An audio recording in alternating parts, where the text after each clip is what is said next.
My literature teacher provides the class with the opportunity to choose any topic of our interest and create a project based on it. The only conditions are that we need to do something productive, we need to learn from it, and we need to use the class time wisely. We call it Genius Hour. For my Genius Hour, I had no idea what to do, so I asked my teacher about it. He told me, "Why don't you try being mute for a week?" Honestly, I thought he was joking, because believe me, I talk a lot. After a lot of thinking and analyzing the situation I might be getting into, I decided to do it because, why not? Yes, it was definitely a challenge, and when I asked people around me if I should do it or not, no one thought I could, so I wanted to prove them wrong. I was getting out of my comfort zone.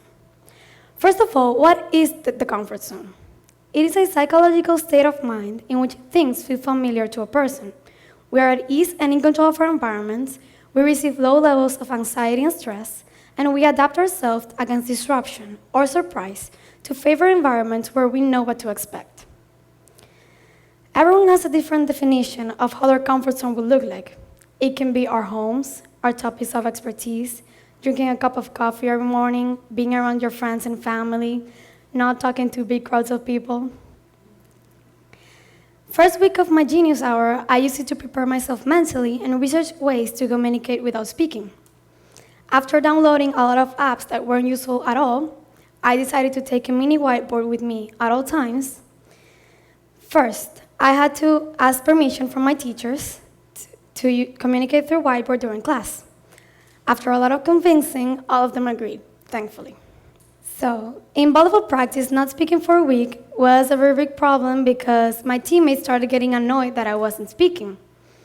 They didn't understand why I was doing this. Not only my teammates started getting annoyed, but also my classmates.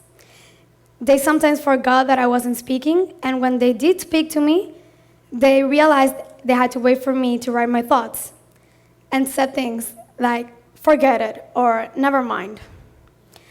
How people were somewhat not supportive of what I was doing can affect other people because some of them don't bother getting out of their comfort zones because they're afraid of what others might say. But I did it, and I did it for myself and not for others. Through this week, I spent recording all my moods in a chart.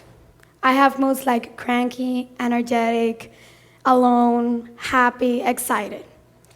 In some ways, I didn't succeed the challenge because there were 5 days of the week in which I spoke. Although I was never doing this again, I got my grades up, I started rethinking what I was about to say, I listened more to what others were about to say, I read 2 books.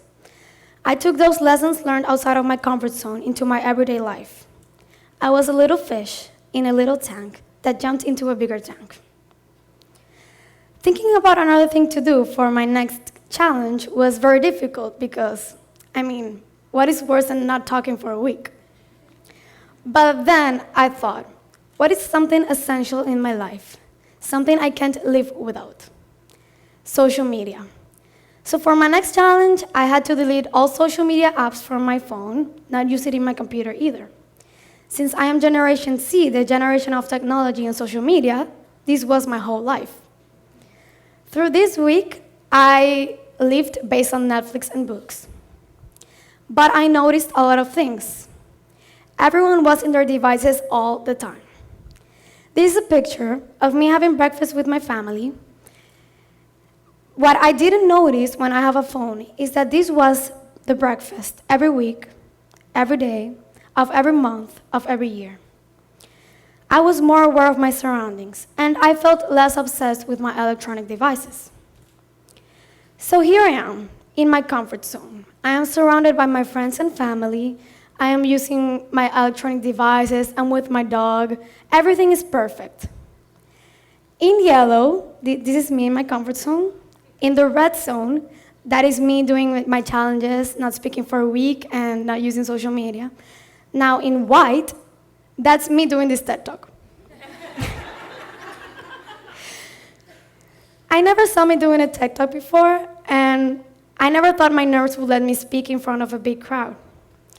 But somehow I got motivated to do this, and I sent my application. Familiarity reinforces safety, and the comfort zone works around regular habits where we know what to expect. Breaking your comfort zone from time to time is great, and I can assure you that everything you want in life lies outside of it. Me standing in front of you all is a very clear example of me breaking my comfort zone. I am happy right now because I feel I achieved something that I never thought of doing. I feel proud of myself. Break out of your comfort zone. Break out of tradition.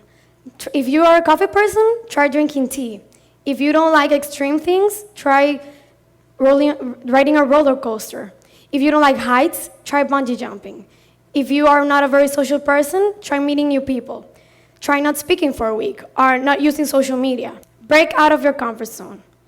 Because I can assure you that I am living proof that everything great that has happened to me before, it's outside of my comfort zone. Jump from a little tank to a bigger tank to an even more bigger tank.